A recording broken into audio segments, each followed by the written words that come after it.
Hello everyone, welcome to the subject planet. आज के session में हम डिस्कस करने वाले हैं बीएचयू का जो एंट्रेंस एग्जाम हुआ था 2021 का। ठीक है, जेड उसको यहाँ पे हम डिस्कस करने वाले हैं। ऑलरेडी हम लोगों ने इसका जो रिसर्च मैथोडोलॉजी का सेक्शन था, ठीक है, रिसर्च मैथोडोलॉजी का जो पूरा सेक्शन था उसको हम लोगों ने पार्ट 1 में डिस्कस कर लिया है। एंड पार्ट 2 में जो आपका सब्जेक्ट है एजुकेशन, उससे रिलेटेड जितने भी क्वेश्चन है उसको डिस्कस करेंगे। एंड उसका जो भी सोल्यूशन का पूरा डिटेल है उसके बारे में भी यहाँ पे बात करेंगे। ठीक है, उम्मीद करती हूँ इसका प्रीवियस वीडियो आप लोगों ने देख लिया होगा। तो फिर आज का सेशन स्टार्ट करते हैं। So very first question is which of the following is not a component of ADDIE model. ठीक है, ये जो एडी और ASSURE model, Dick and Carey model है, यूनिट 8 में आता है, सॉरी। ठीक है, तो उससे ये आया है। तो एडी मॉडल में क्या है आपका, कौन सा कंपोनेंट नहीं है। ठीक है, एडी कहने का मतलब क्या है, एनालाइज करना, डिजाइन करना, डेवलप करना, इंप्लीमेंट करना और इवेलुएट करना। ठीक, देखो डिजाइन भी है यहाँ पे, डेवलपमेंट भी है, इम्प्लीमेंटेशन भी है। अथॉरिटेटिव, ए का मतलब अथॉरिटेटिव यहाँ पे नहीं होता है। ठीक है, जस्ट सेकेंड, ए का मतलब यहाँ पे अथॉरिटेटिव नहीं होता है। तो आंसर क्या हो जाएगा इसका, ऑप्शन 1। क्लियर है, नेक्स्ट आ जाओ। When was the USSR satellite Sputnik launched. अब ये पेपर 1 के लिए आपके लिए इंपॉर्टेंट है। पेपर 2 में इस तरह के क्वेश्चंस मैं यूजीसी नेट के पॉइंट से बता रही हूँ, ये पेपर 1 में आपको हेल्प करेगा। ठीक है, तो इसका आपको डेट याद रखना है, कब आया था ये, 1997 में, है। नेक्स्ट आ जाओ। अब ये जो क्वेश्चन है इसको छोड़ देते हैं, नेक्स्ट आ जाओ। Select the incorrect pairing from the given. अब ये जो आपके टीचिंग के मॉडल्स हैं, ठीक है, उससे क्वेश्चन है। Understanding level, memory level, reflective level और पेडागोजी। ठीक है, इसमें से बताना है इनकरेक्ट पेयरिंग किसकी हुई है। अंडरस्टैंडिंग लेवल मॉरिसन ने दिया है, सही है ये बात। ठीक है, मेमोरी लेवल हर्बर्ट ने दिया है, रिफ्लेक्टिव बिगियन हंट ने दिया है, और पेडागोजी, ठीक है, पेडागोजी का क्या है, मेलकम नॉवेल्स ने इसका एंड्रोगोजी का प्रिंसिपल दिया था। ये पेडागोजी की बात कर रहे हैं, पेडागोजी नहीं है। मेलकम नॉवेल्स ने क्या दिया था, एंड्रोगोजी की प्रिंसिपल्स के बारे में बात की है यहाँ पे। ठीक है, नेक्स्ट आ जाओ। What is meant by the andragogy. Andragogy कहने का मतलब क्या है, स्टडी ऑफ एडल्ट। ठीक है, एडल्ट की लर्निंग। ठीक है, तो आंसर क्या हो जाएगा इसका, adult learning. Next, match the item of the list 1 and appropriate item of list 2। अब देखो इसमें कई सारे, इसमें ऑडियो विजुअल, ये यूनिट 8 का है आपका। ऑडियो विजुअल एड्स हैं, बिहेवियरल टेक्नोलॉजी है, प्रोग्राम इंस्ट्रक्शन है, ट्रेनिंग साइकोलॉजी है। ठीक है, अब इसमें से हमें क्या करना है, मैच कराना है। ठीक है, इनमें से कोई भी एक मैच कर लो। ठीक है, कोई भी एक मैच करा लो। ठीक, तो उससे देखो यहाँ पे शायद बन जाएगा। अब इस तरह के देखो क्वेश्चन जब भी आया करें, जब मैच द कॉलम वाले क्वेश्चन आ रहे हैं, मान लो आपको चारों में से कोई एक का आ रहा है, मान लो, ठीक है, तो कोशिश करो इसको ऑप्शन से बनाने की। ठीक है, जो मैच द कॉलम वाले क्वेश्चंस होते हैं, हमेशा पहला जो आपका स्ट्रैटेजी यहाँ पे होना चाहिए, वो होना चाहिए इसको ऑप्शन से बनाओ। ठीक है, जब भी आप ऑप्शन से बनाओगे तो बहुत, एक का भी आंसर आपको पता है, 1 से 2 का आपका बहुत आसानी से बन जाएगा। ठीक है, तो ऑप्शन में आ जाओ। इनका क्या है, देखो ए का 2, इधर आ जाओ। अब यहाँ पे देखो ऑप्शन में, यहाँ पे क्या है, 5, ए का 5 है, ए का 1 है, ए का 4 है, ए का 2 है। मतलब हम अगर ए का कुछ भी, मतलब ए और बी का देख लो, बी में 3 4 3, तो बी में अगर मैच करेंगे तो बी के 2 ऑप्शन हो सकते हैं। अगर 3 हमने मैच किया तो 3 यहाँ पे भी है। सेम सी में आ जाओ, सी में 4 है, सी में 3 2 4, सी में भी सेम चीज है, हमें 2 को देखना पड़ेगा।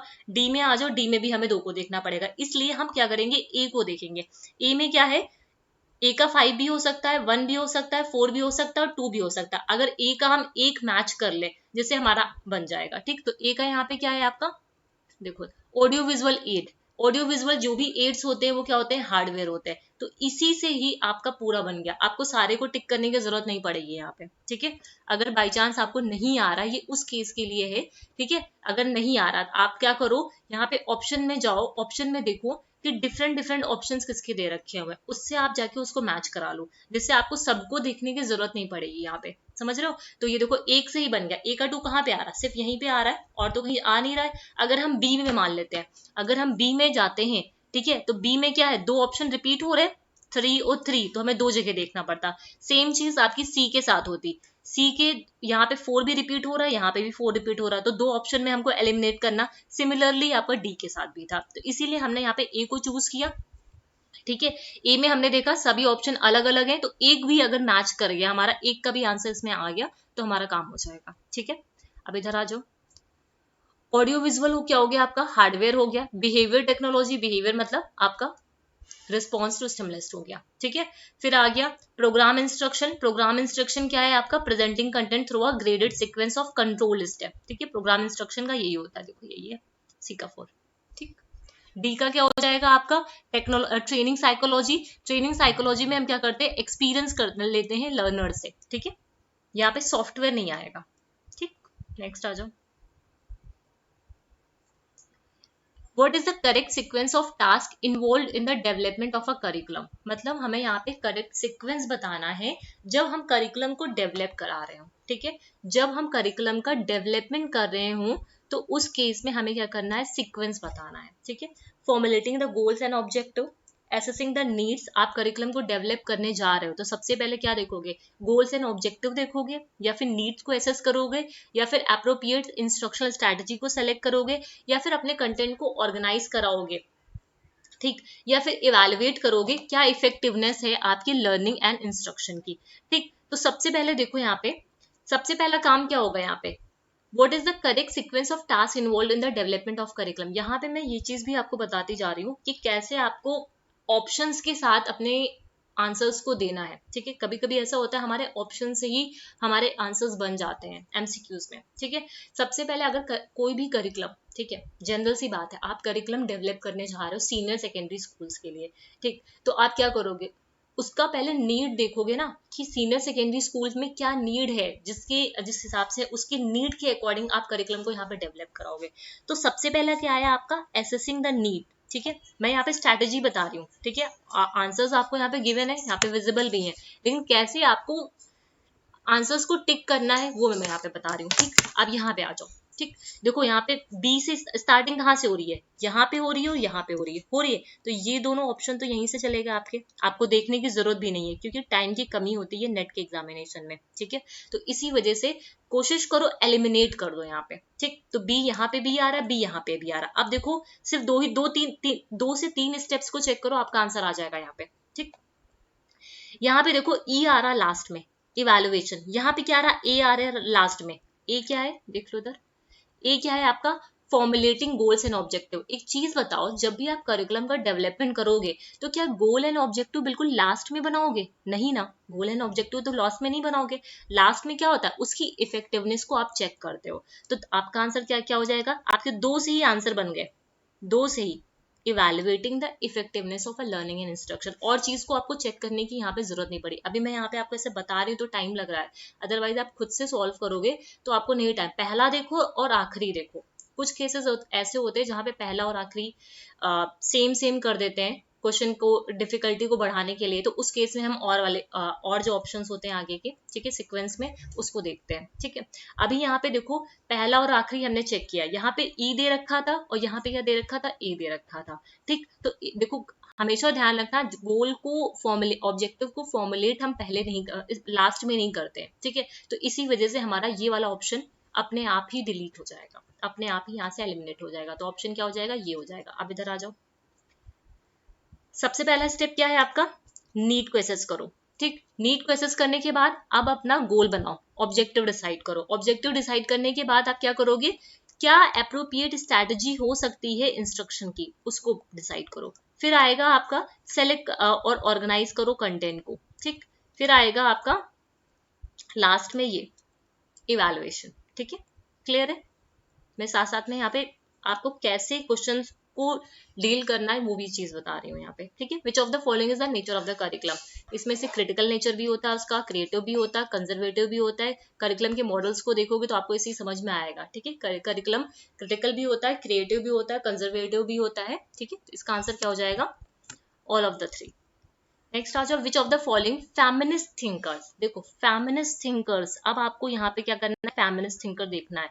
Has critiqued Rousseau scheme for girls education, मतलब इन्होंने क्रिटिसाइज किया था जो रूसो की स्कीम थी गर्ल्स एजुकेशन को लिए, तो वो कौन थी? मैरी वोलस्टोनक्राफ्ट थी। ठीक है, इनका मैंने डिटेल में आपको यूनिट 1 में करवाया हुआ है। नेक्स्ट आ जाओ, there can be no equality without equity. This statement refers to, मतलब there can be no equality, बिना इक्विटी की इक्वालिटी हो ही नहीं सकती, ठीक है। तो इसका मतलब क्या है, इसका मतलब ये है इक्विटी इज एसेंशियल कंडीशन, मतलब इक्विटी एक एसेंशियल कंडीशन होती है इक्वालिटी को अचीव करने के लिए, ठीक है। बिना इक्विटी के हम इक्वालिटी को अचीव नहीं कर सकते, ठीक है। ये चीजें यहाँ पे, ठीक। नेक्स्ट आ जाओ। विच committee commission has rejected the idea, अब ये आपको याद करना पड़ेगा, ये पेपर 1 के लिए आपके इंपॉर्टेंट है, ठीक है। सेक्स सेग्रीगेटेड जो करिकुलम है उसको किसने रिजेक्ट किया था, वो हंसा मेहता कमेटी ने, ठीक है। तो ये आपको याद करना पड़ेगा। नेक्स्ट आ जाओ।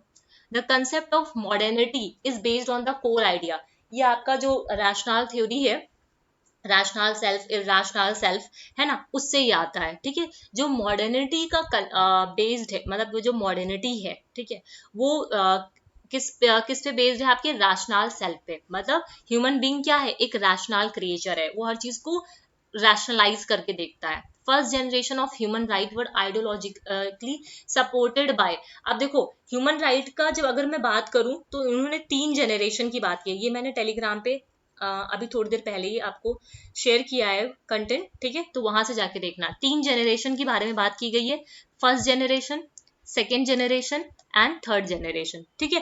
फर्स्ट जनरेशन में आपका सिविल एंड पॉलिटिकल राइट आता है, सेकेंड जनरेशन में आपका इकोनॉमिक और जो सोशल गोल्स होते हैं वो आता है, थर्ड जनरेशन में, सॉरी मैं एक सेकेंड, हाँ ठीक है, सही है, मैं अलग बता रही थी।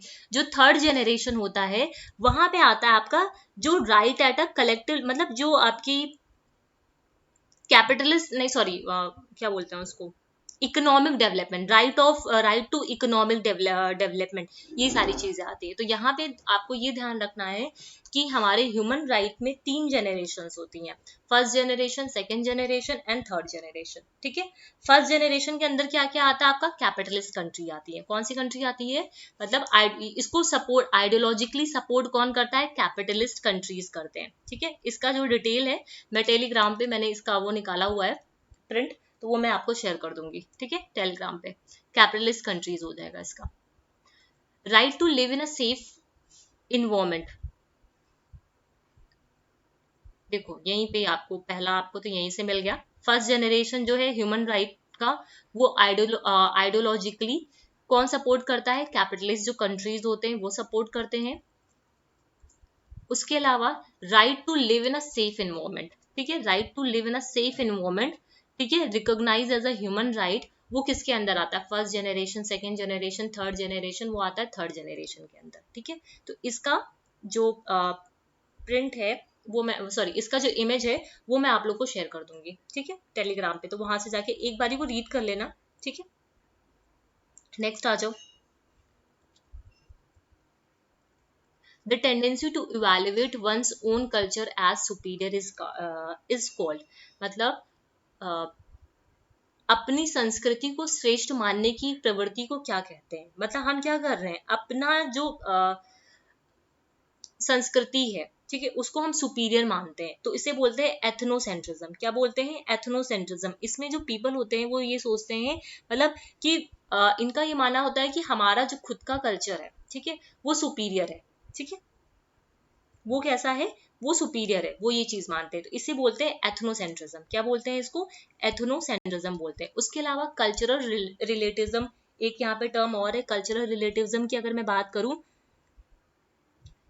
तो देखो कल्चरल रिलेटिविज्म कहने का मतलब क्या है, जो प्रैक्टिकल, मतलब जो हम बिलीव करते हैं, जो प्रैक्टिकल है, जो राइट और रॉन्ग है, ठीक है, किसी कल्चर का, ठीक है, वो चीज यहाँ पे आती है। प्रैक्टिकली जो चीज ट्रू मानी जाती है ना, जो प्रैक्टिकली जो चीज ट्रू मानी जाती है वो चीजें आती हैं, ठीक है, कल्चरल रिलेटिविज्म के अंदर।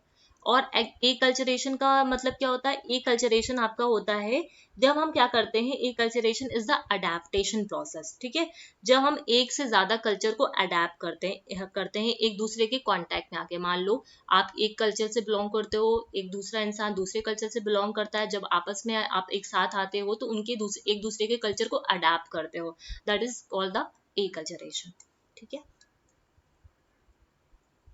नेक्स्ट आ जाओ। हाँ, which of the following statements is true about the theory of cultural lag. मतलब कल्चरल लैग के बारे में क्या है?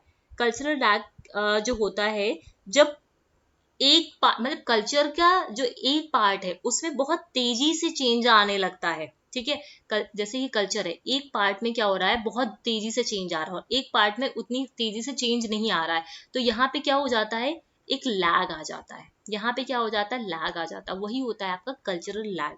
मतलब कल्चरल लैग तब होता है when one part of a culture changes faster than another, ठीक है। ये क्या होता है, लीडिंग टू अ गैप या फिर लैग, दोनों के बीच में क्या आ जाता है, गैप। मान लेते हैं एक एक कल्चर है जहाँ पे टेक्नोलॉजी का बहुत ज्यादा यूज किया जा रहा है, सारी चीजों को टेक्नोलॉजी पे ही डिपेंडेंट है, और एक जो है जहाँ पे टेक्नोलॉजी का उतना ज्यादा ही स्कोप है ही नहीं, तो यहाँ पे क्या हो रहा है, ये कल्चरल लैग आ रहा है, ठीक है। मैंने एक जस्ट एग्जांपल दिया है, ठीक। तो यहाँ पे क्या है, which of the following statements is true about the theory of cultural lag. Material culture changes fast in comparison to immaterial culture. मतलब जो मटेरियल कल्चर है, जो भौतिक है, ठीक है, वो क्या हो रहा है, भौतिक संस्कृति अभौतिक संस्कृति की तुलना में तेजी से बदलती है, ठीक है। ये कहने का मतलब है यहाँ पे। नेक्स्ट आ जाओ। In India the right to education has now been accepted as a fundamental right, है ना। It is an extension of already existing fundamental right of a right to life. ये आपको याद रखना है। As per Government of India statistic, government schools have a higher gender parity index, GPI जिसे बोलते हैं gender parity index, ये आपको याद रखना है, in comparison to private schools। इसका मतलब क्या है, मतलब जो गवर्नमेंट है इंडिया, गवर्नमेंट ऑफ इंडिया है स्टैटिस्टिक्स का, ठीक है, वहां पे क्या है, जो जीपीआई है, वहां पे जो गवर्नमेंट स्कूल्स हैं उनका हायर जीपीआई है, ठीक है, प्राइवेट स्कूल के कंपैरिजन। समझ रहे हो, जो सरकारी स्कूल्स हैं उनका जो जेंडर पैरिटी इंडेक्स है वो ज्यादा है in comparison to private schools. इसका मतलब क्या है, वहां पे ज्यादा there are more girls in private schools, नहीं। There are less girls in, नहीं। There are more girls in government school, ठीक है, गवर्नमेंट स्कूल्स में ज्यादा है, ये इनका कहने का मतलब है। Provision of mid day meal in school is an attempt to ensure. जो मिड डे मील का प्रोविजन है, ठीक है, वो क्यों आया है, इक्विटी लाने के लिए, ठीक है, इंश्योर करना इक्विटी को। हु हैज अब ये बुक का नाम आपको याद रखना है, who has written the book why I am not a Hindu और Shudra, critique of Hindutva philosophy culture and political economy, ठीक है। तो इसको किसने लिखा है, कांचा एलियाच ने, ठीक है, Kancha Ilaiah. Which of the following is not a life instinct, ठीक है, कौन सा नहीं है, देखो लव होता है, हंगर होता है, थर्स्ट होता है, हेट्रेड नहीं होता, नफरत नहीं होती है, ठीक है। नेक्स्ट हो, विच साइकोलो एक second, which psychological approach believes that any individual has the potentiality for healthy and creative growth. अब यहाँ पे देखो क्या बोल रहा है, विच साइकोलॉजिकल अप्रोच, कौन सी साइकोलॉजिकल अप्रोच है जो बिलीव करती है दैट एनी इंडिविजुअल, कोई भी इंडिविजुअल है उसके अंदर पोटेंशियलिटीज होती है, किसके लिए, healthy growth, healthy and creative growth के लिए, हेल्दी एंड क्रिएटिव ग्रोथ के लिए। समझ रहे, क्वेश्चन समझ में आया। किस मनोवैज्ञानिक का उपागम का यह विश्वास है कि किसी व्यक्ति में स्वस्थ एवं सृजनात्मक वृद्धि की क्षमताएं निहित होती हैं, पहले से ही, मतलब ये जो पोटेंशियलिटी है ना उसके अंदर पहले से ही मतलब निहित है उसके अंदर, ठीक है। He individual has the potentialities for healthy and creative growth. ये चीज बिहेवियरिस्टिक अप्रोच में आती है, साइको एनालिटिकल अप्रोच में आती है, स्ट्रक्चरलिस्ट अप्रोच में आती है, या फिर ह्यूमनिस्टिक अप्रोच में आती है। किसमें, ह्यूमनिस्टिक अप्रोच में। ह्यूमनिस्टिक की आप थ्योरी पढ़ोगे तो वहां पे चीज आप देखोगे, ठीक है। ह्यूमनिस्टिक अप्रोच में ये चीज बोली गई है, जो इंडिविजुअल होते हैं उनके अंदर उनके अंदर पहले से ही मतलब पोटेंशियल है हेल्दी एंड क्रिएटिव ग्रोथ की, ठीक है, उनके अंदर पहले से पोटेंशियलिटीज है काफी सारी। Following are the needs according to the Maslow, ठीक है, ये तो सभी को पता होगा, मुझे नहीं लगता इसको बताने की जरूरत होनी चाहिए, ठीक है। सेफ्टी नीड्स, सेफ्टी के बाद आ जाओ बिलोंगिंगनेस नीड्स हो गया। अच्छा, इसको उसमें करना है क्या, or choose the correct option showing hierarchy of needs in ascending order, ठीक है, इसको असेंडिंग ऑर्डर में करना है, ठीक है। सबसे पहले सेफ्टी नीड्स आ जाओ, फिर बिलोंगिंगनेस नीड आ गया, फिर सेल्फ स्टीम आ गया, फिर इंटेलेक्चुअल अचीवमेंट आ गया, ठीक। नेक्स्ट आ जाओ, psycho analytical approach, behavioural approach, humanistic approach. Humanistic approach अभी पढ़ के आओ, ठीक। उसके अलावा कॉग्निटिव अप्रोच, ठीक। अब जैसे ये मैथ्स है, ठीक, मैच करना है आपको, आप ऑप्शन में आओ, ठीक है। वैसे तो ये सभी को पता होगा। अब ऑप्शन में देखो, ए का फोर्थ है, ए का थर्ड है, ए का फर्स्ट है, ए का सेकेंड है। आप ए से बना सकते हो, ठीक है। ए देख लो, ए में क्या बोल रहा है, psycho analytical approach. Psycho analytical approach क्या हो जाएगी आपकी, अनकॉन्शियस, क्या, अनकॉन्शियस, ठीक है। यहीं से बन गया, देखो ए का थर्ड, ठीक। फिर आ जाओ बिहेवियर अप्रोच। बिहेवियर अप्रोच की बात करें तो बिहेवियर में किसकी बात की जा रही है, रिवॉर्ड एंड पनिशमेंट की बात की जाती है, ठीक है। Reward and punishment and behaviour की बात की जा रही है, तो ये आ गया आपका, ठीक। फिर आ जाओ कॉग्निटिव अप्रोच। कॉग्निटिव में हम माइंड से रिलेटेड चीजों को देखेंगे। ह्यूमनिस्टिक में क्या हो जाएगा, देखो, humanistic approach, unique perception have a role in guiding individual behavior. Behavior is affected by a ways information is perceived and processed and stored. तो ये क्या हो जाएगा आपका, कॉग्निटिव अप्रोच हो जाएगा। क्या हो जाएगा इसका, कॉग्निटिव अप्रोच। देख लो इधर एक बार, डी का सेकेंड, ठीक, कॉग्निटिव अप्रोच। क्योंकि यहाँ पे क्या बोल रहा है, बिहेवियर इफेक्ट होता है जैसे हम इंफॉर्मेशन को रिसीव करते हैं, कैसे हम स्टोर करते हैं, कैसे हम परसीव करते हैं, कैसे हम प्रोसेस कराते हैं। तो यहाँ पे हमारा कॉग्निशन काम करता है, इस वजह से। ह्यूमनिस्टिक क्या हो जाएगा, ह्यूमनिस्टिक में क्या होता है, हर इंडिविजुअल की अपनी पोटेंशियलिटीज होती है, यूनिक परसेप्शन होता है। देखो यहाँ पे सिर्फ पहले की पॉइंट ये है, इंडिविजुअल, गाइडिंग इंडिविजुअल, इंडिविजुअल को गाइड करता है। मैं सबका की पॉइंट बता दे रही हूँ। साइको एनालिटिकल अप्रोच कहने का मतलब क्या है, यहाँ पे अनकॉन्शियस मोटिव्स होते हैं, ठीक। बिहेवियर में क्या हो जाएगा, हाँ बिहेवियर नीचे, सॉरी, बिहेवियर में क्या आ जाएगा, रिवॉर्ड एंड पनिशमेंट की बात कर रहा है यहाँ पे बिहेवियरिज्म में। ह्यूमनिस्टिक में आ जाओ, इंडिविजुअलिज्म की बात कर रहा है। कॉग्निटिव में कैसे इंफॉर्मेशन को प्रोसेस और स्टोर किया जा रहा है, ठीक है। नेक्स्ट आ जाओ, अब बताना है यहाँ पे, choose the correct option from the following pair of psychologist, ठीक है। तो इसमें से आपको अब ये पता होना चाहिए कौन कहाँ से बिलोंग करते हैं, ठीक है। तो इसमें सब सिंपल सा हो जाएगा, फ्रॉइड एंड जंग, ठीक। Which process are involve in learning through modelling, ठीक है। अब ये इसमें choose the correct answer from the option, मतलब जो मॉडलिंग है, ठीक है। जब हम लर्निंग थ्रू मॉडलिंग में कौन सी प्रोसेस इन्वॉल्व होती हैं, अटेंशन, रिटेंशन, ठीक है, रिप्रोडक्शन, वेरिफिकेशन एंड मोटिवेशन, ठीक है। देखो वेरिफिकेशन तो नहीं आता, यहाँ पे एलिमिनेशन का यूज करो, ठीक है। इधर आ जाओ, एलिमिनेशन का यूज करो।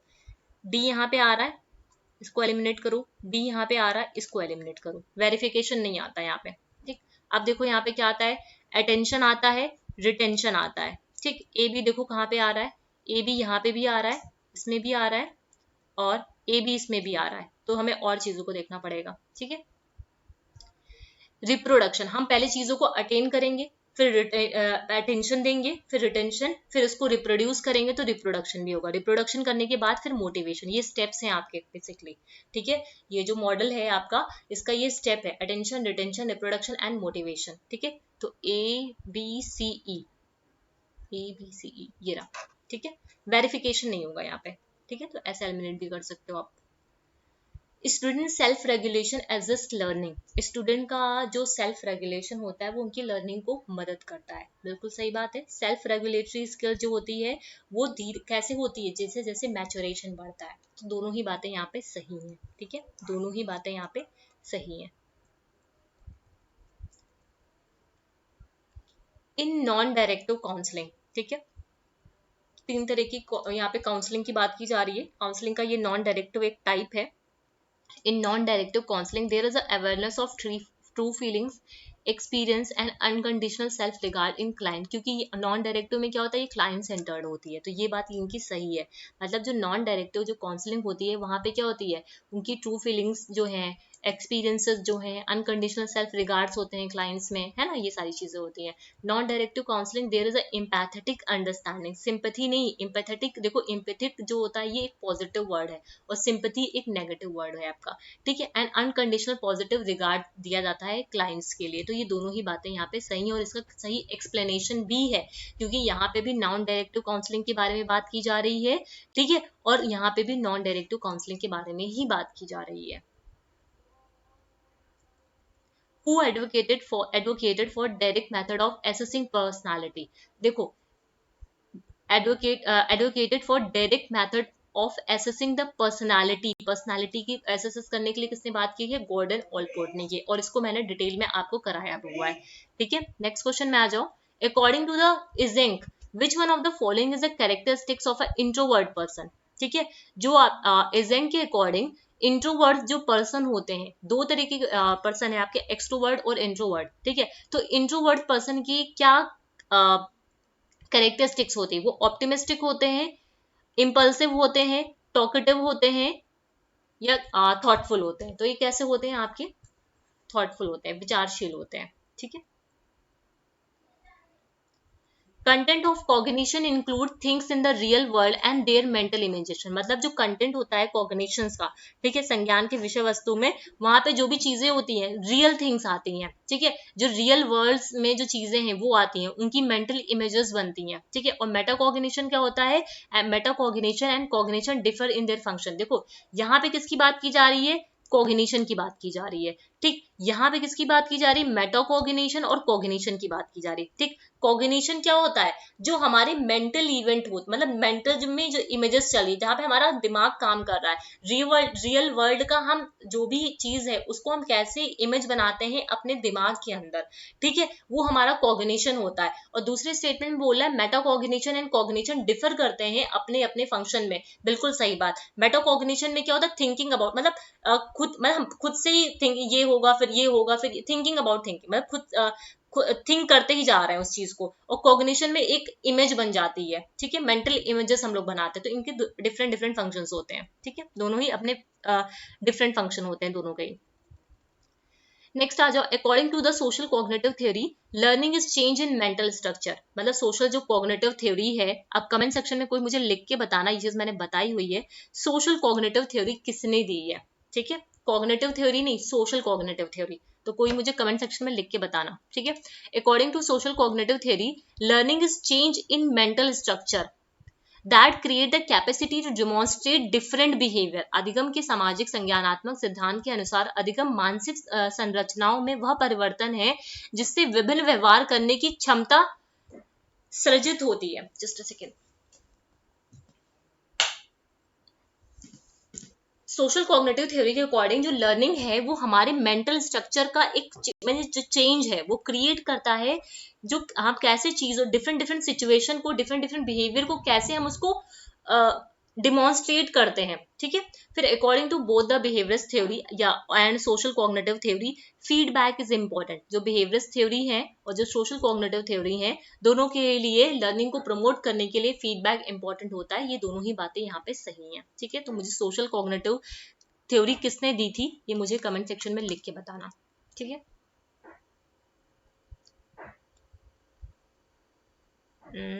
ये भी क्वेश्चन आपका फुल मार्क्स मिले थे, इसको भी हटाओ। नेक्स्ट आ जाओ। Which of the following is not true for attention. Attention के लिए क्या ट्रू नहीं है, अटेंशन एक सेलेक्टिव प्रोसेस है, बिल्कुल सेलेक्टिव प्रोसेस है। Attention is not a process. Attention क्या है, हम किसी चीज को अटेंशन अगर दे रहे हैं तो वो कोई प्रोसेस है नहीं, वो एक प्रोडक्ट है, ठीक है। Nature of attention is dynamic, ठीक है, कैसा होता है, ये डायनेमिक होता है। Attention is sorry attention is not a process, ये एक प्रोसेस होता है, सॉरी, ठीक है। Nature of attention is dynamic, ये सही है, इसका हमें क्या बताना है, नॉट ट्रू बताना है, ठीक है। Attention span is generally individualise, जो भी अटेंशन होता है वो इंडिविजुअलाइज होता है आपका। अटेंशन एक सेलेक्टिव प्रोसेस है। Attention is not a process, no, attention is a process but a product, ठीक है, ये यहाँ पे सही नहीं है। According to Freud an instinct has 4 characteristics. अब ये जो है आपका इंस्टिंक्ट, उसके 4 फीचर्स हैं, ठीक है। एक है, जस्ट अ सेकेंड, मैंने इसका कुछ डिटेल डाला था, मैंने क्या डिटेल डाला मैं देख लूँ एक बार को। ये आपका इजेंक का है, इजेंक पर्सनालिटी है, मैंने सारे का नहीं डाला है लेकिन हाँ थोड़े का मैंने सोल्यूशन डाला हुआ है यहाँ पे, चलो देखते हैं। According to the Freud an instinct has 4 features. अब ये अपनी कॉपी में आपको नोट में लिखना है, जो इंस्टिंक्ट्स है फ्रॉइड की, उसके 4 कैरेक्टरिस्टिक्स फीचर्स है। कितने कैरेक्टरिस्टिक फीचर्स है, 4 फीचर्स है। पहला क्या है, सोर्स, फिर क्या है एम, फिर क्या है ऑब्जेक्ट, फिर क्या है आपका इम्पिटस, फिर क्या है आपका इम्पेटस। ठीक है, अब हमें बताना है सोर्स में क्या आता है आपका। सोर्स में आता है जो बॉडीली कंडीशन है या फिर जो उसकी नीड है वो आता है सोर्स के अंदर। ठीक है, क्लियर है, ये अपनी कॉपी में नोट करना।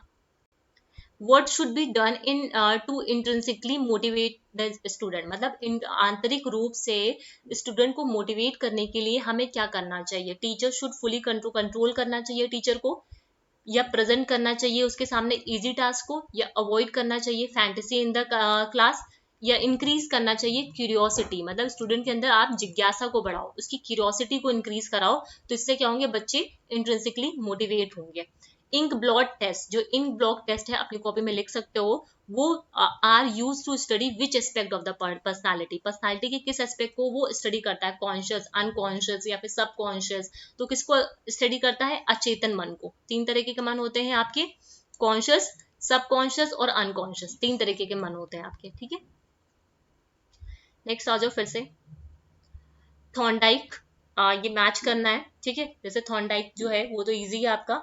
चार्ल्स, अब इसमें कई सारे तीनों नाम हो सकता है आपको नए लग रहे हो। ठीक है, गेस्टाल्ट साइकोलॉजिस्ट तो नहीं, ये दोनों नाम, चार्ल्स जर्ट एंड डब्ल्यू बार्गले। ठीक है, अब सबसे पहले देख लो थॉर्नडाइक ने किस क्या दिया था, आइडेंटिकल एलिमेंट दिया था। ठीक है, ये तो सबको पता होगा। देखो एक से बन भी रहा है, नहीं बन रहा है, एक से ही बन रहा है आपका, देखो एक का फोर्थ एक से बन रहा है। ठीक, नेक्स्ट आ जाओ चार्ल्स जो जड थे, उन्होंने, अब ये अपनी कॉपी में लिख सकते हो, थ्योरी ऑफ जनरलाइजेशन किसने दिया था, चार्ल्स जड ने दिया था। और डब्ल्यू सी बैगले ने क्या दिया था, थ्योरी ऑफ आइडियल्स दिया था। और जेस्टाल्ट साइकोलॉजिस्ट ने आपका थ्योरी ऑफ ट्रांसपोजिशन दिया था। देखो मैच द फॉलोइंग की सबसे अच्छी खासियत यही है कि वहां पे आप थोड़ा सा अगर दिमाग लगा दिए, दो ऑप्शन में भी आपने दिमाग लगा दिया तो आपके नंबर पक्के हैं यहाँ पे। ठीक है, according to psychosocial theory of development, ठीक है, Erik Erikson, psychosocial theory of development which stage occurs during the adolescence, इसी का मैंने लगाया है, इधर आ जाओ, ये रहा। ठीक है, ये एरिक्सन की साइकोसोशल स्टेजेस है, जहां पे इन्फेंसी ये पहली स्टेज है। जस्ट अ सेकंड,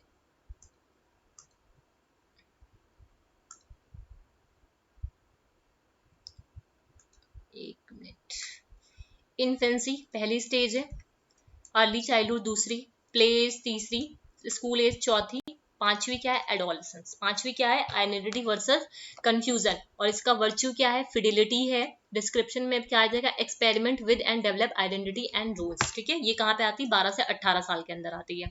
ठीक है, तो ये क्या हो जाएगा आपका फिफ्थ स्टेज। समझ आई बात, एडोलसेंस किस स्टेज में आता है, फिफ्थ स्टेज में आता है।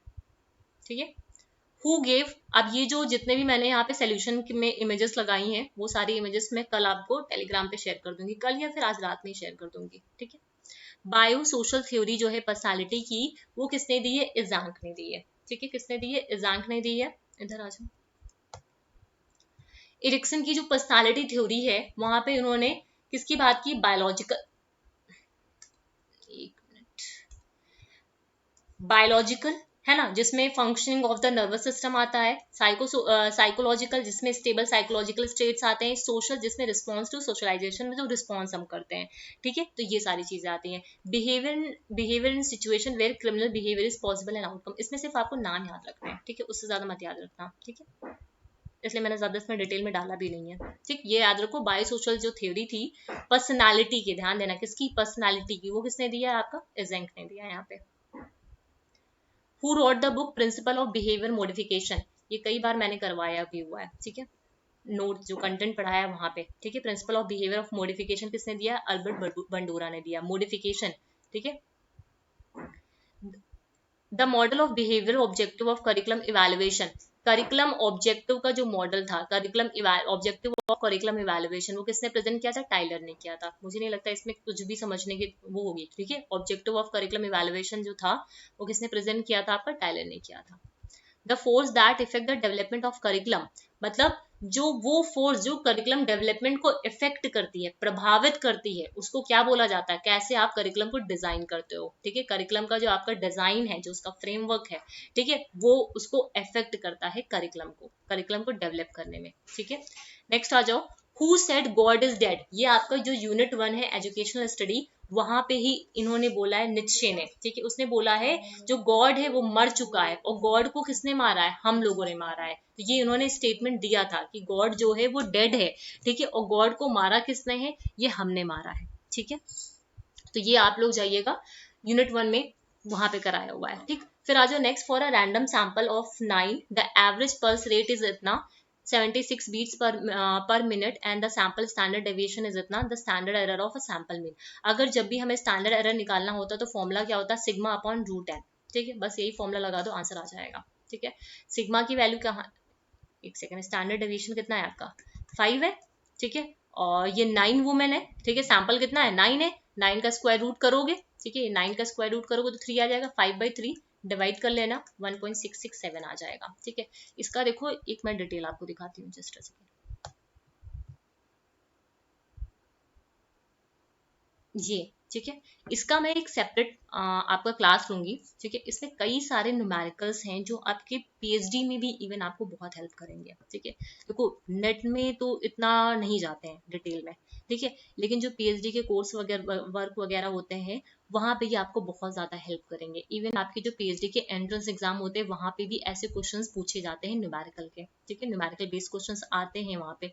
तो इसका मैं सेपरेट 1 से 2 दिन में पूरा एक वीडियो बना दूंगी, जहाँ पे जितने भी न्यूमेरिकल्स यहाँ पे दे रखे हुए हैं, ठीक है, वो सारे न्यूमेरिकल्स को मैं वहां पे डिस्कस करूंगी, ठीक है। ये हाइपोथेसिस टेस्टिंग का पूरा एक 5 स्टेप का पूरा प्रोसीजर है, इसको पूरा मैं वहां पे डिस्कस करूंगी, ठीक है, कैसे इसको समझना है सारी चीजें, ठीक है। नेक्स्ट इधर आ जाओ क्वेश्चन पे, ये मैं 1 से 2 दिन में ये मैं कंटेंट बनाऊंगी, तब मैं आपको पढ़ाऊंगी इसमें, ठीक है।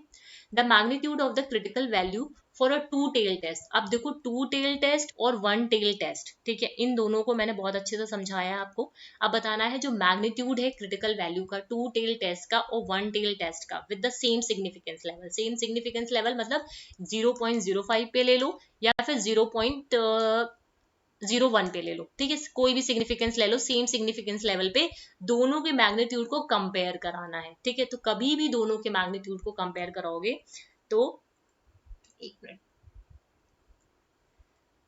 1.6 नहीं नहीं, एक सेकंड रुको,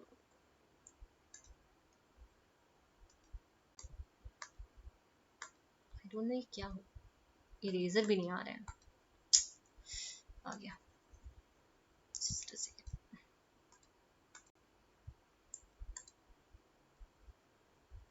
1.96, 2.58, 1.64, 2.33, ठीक है, ये वैल्यूज है और ये आपको रट्टी होनी चाहिए। ये टू टेल टेस्ट की वैल्यू है, ये वन टेल टेस्ट की वैल्यू है, ठीक है। तो कंपेयर करा लो, हमेशा देखोगे टू टेल की जो क्रिटिकल वैल्यू होती है वो लार्जर होती है comparison to one tail test, ठीक है। तो आंसर क्या हो जाएगा ये। अब ये जो वैल्यूज है two tail one tail test के, ये आपको याद होनी चाहिए, ठीक है। अब ये वाला जो क्वेश्चन है, ठीक है, ये वाला जो क्वेश्चन है, ये जो मैंने अभी आपको दिखाया है इधर, ये जो मैंने पूरा डेटा आपको दिखाया यहीं से ये क्वेश्चन निकल के आया है। तो पहले मैं इसको पूरा प्रोसेस को आपको समझा दूंगी क्या हुआ है, उसके बाद इसी में ही मैं एग्जांपल के तौर पे आपको ये वाला क्वेश्चन आपको करा दूंगी यहाँ पे, ठीक है। तो इसलिए मैं यहाँ पे इस क्वेश्चन को छोड़ रही हूँ, ठीक है। क्वेश्चन क्या है समझ लो, a test is conducted for H naught, मतलब नल हाइपोथेसिस के लिए, जिसमें म्यू की वैल्यू 34 है, स्टैंडर्ड डेविएशन 5 है, सैंपल साइज जो है वो 100 है, सेलेक्ट किया गया। अब स्टैंडर्ड एरर निकालना है standard deviation of a sampling distribution का, ठीक है। तो मैं उसी के साथ इसको वहां पे ले लूंगी, ठीक है। तो इसलिए मैं यहाँ पे इसको अभी छोड़ रही हूँ।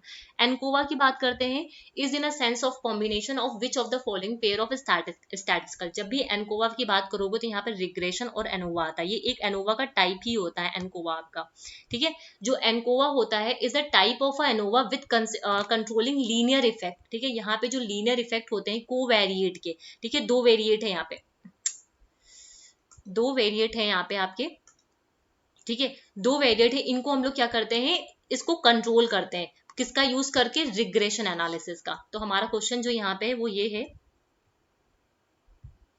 कि किस कॉम्बिनेशन की बात की जा रही, तो यहाँ पे कॉम्बिनेशन क्या हो जाएगा, एनोवा प्लस रिग्रेशन, ठीक है।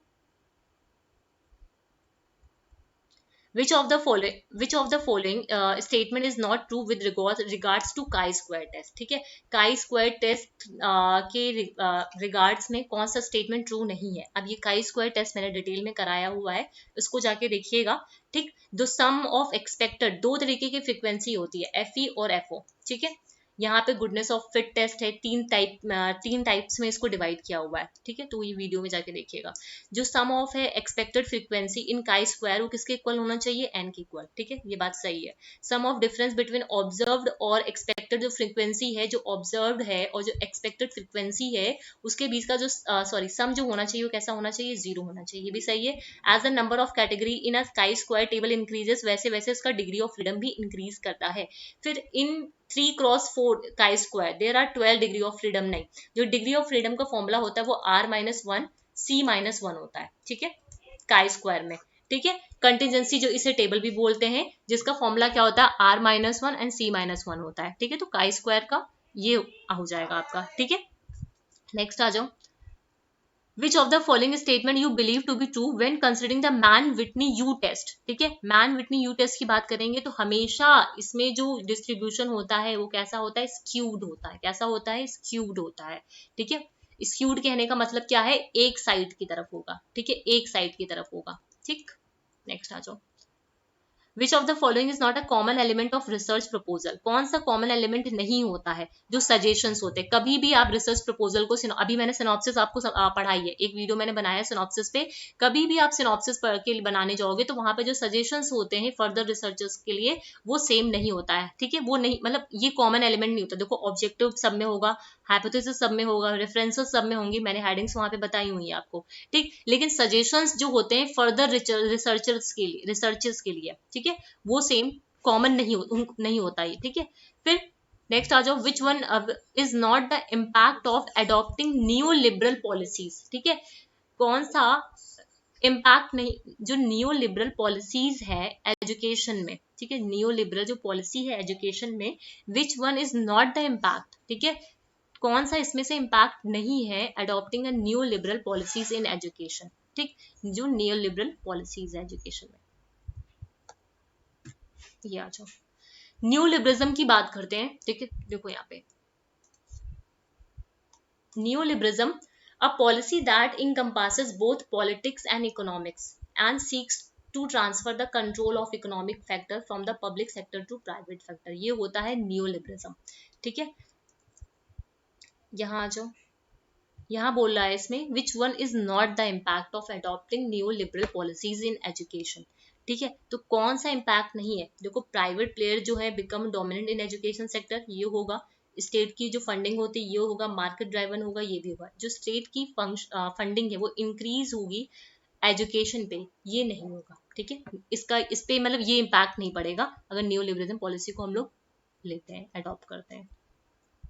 According to the culturalism minority culture needs protection, ठीक है। जो मल्टी कल्चरलिज्म है, जो माइनॉरिटी कल्चर होते हैं उनको प्रोटेक्शन की जरूरत है, ठीक है। Because people should not be discriminated simply for being born in minority, मतलब पीपल को डिस्क्रिमिनेट नहीं किया जाना चाहिए इस वजह से कि वो माइनॉरिटी कल्चर से बिलोंग करते हैं, ठीक है। This principle of unchosen circumstances is given by the liberalism, किसने दिया, लिबरल्स ने, उदारवादी का ये सिद्धांत है, ठीक है। Which one is not the example of one vulnerable internal minorities, जो vulnerable internal minorities वो लोग होते हैं जिसको डिस्क्रिमिनेट किया जाता है शेड्यूल पे, ट्राइब्स जो शेड्यूल होते हैं, ट्राइब्स होते हैं, उनको कास्ट के बेसिस पे, रेसेस के बेसिस पे जो उनको डिस्क्रिमिनेट किया जाता है, ठीक है। जाति धर्म उनका जो है उनके बेसिस पे जो किया जाता है, ठीक है, वो आपके ये होते हैं अल्पसंख्यक होते हैं, ठीक है। तो उसमें आपका क्या हो जाएगा, हेट्रोसेक्सुअल पर्सन हो जाएगा, ठीक है। ये इसका एग्जांपल नहीं है, वुमेन्स होती हैं यहाँ पे, रिलीजियस होते हैं, people having the alternative sexuality.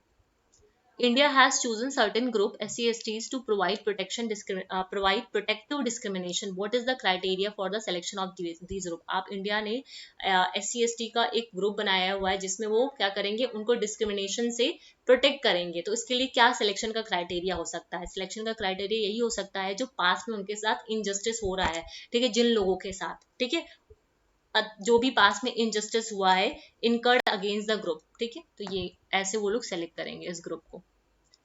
Who among the following is related to third force in psychology, ठीक है, थर्ड जो मतलब following is related to the third force in psychology, इसमें नाम किसका आता है, मास्लोव, ठीक है, इन्होंने फोर्सेस में थर्ड फोर्स की बात की है।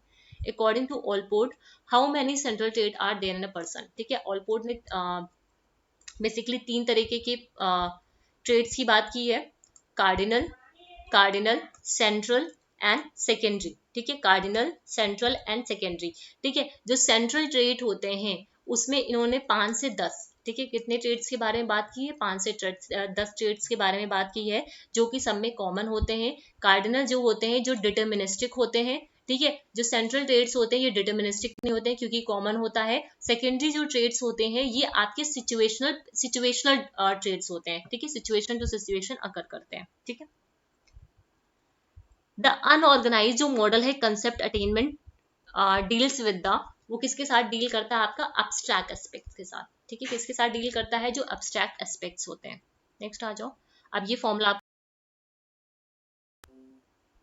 The error rate of a programme instruction has the, अब ये आपने नेट में भी नहीं पढ़ा है, ठीक है, ये नया है। एरर रेट जो होता है प्रोग्राम इंस्ट्रक्शन का, ठीक है, उसका फॉर्मूला क्या है, total error into 100 total item into total student, ठीक है, तो ये फॉर्मूला आप याद रखो, ठीक।